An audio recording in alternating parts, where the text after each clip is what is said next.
Thunder never strikes by accident. When the sky splits open and the mountains seem to breathe, the Slavs believed it was Perun riding to war again because chaos had dared to rise. Before villages, before kings, before memory learned to count years, the world stood on a fragile edge. Above it loomed Perun, Lord of Thunder, guardian of order, his beard tangled with storm clouds, his axe glowing like a second sun. Below him coiled his eternal enemy, Veles, a serpent god of shadows and lies, a thief who crawled through roots and rivers, stealing cattle, souls, and the fragile balance that kept the world from collapsing inward. Each year Veles would strike first.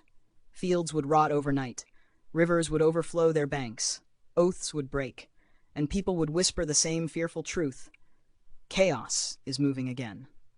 High in the sky, Perun would feel it like a wound. He would rise from his oak throne, the world's tallest tree trembling beneath him, and lift his weapon. Lightning would gather not as light, but as judgment. Clouds would roll like war drums. Thunder would speak in a voice older than language. The chase would begin. Perun hurled bolts from the heavens, each one splitting hills and shattering forests as Veles fled, slipping from beast to mist to man, hiding among rivers and shadows. To humans below, it looked like a storm tearing itself apart. But to the gods, it was something far more desperate. Order hunting chaos, law chasing deceit, the world holding its breath. Then came the turning point. Veles would make his final mistake, stealing too much, reaching too far. And in that instant, Perun's fury would sharpen into certainty.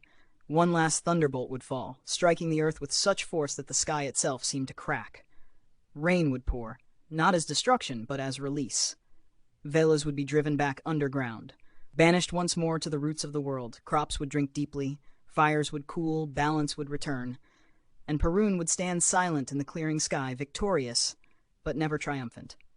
Because he knew the truth no prayer could erase. Chaos is never destroyed. It only waits. That is why storms always return, why thunder still rolls, why lightning still hunts the earth. Perun does not fight to win forever.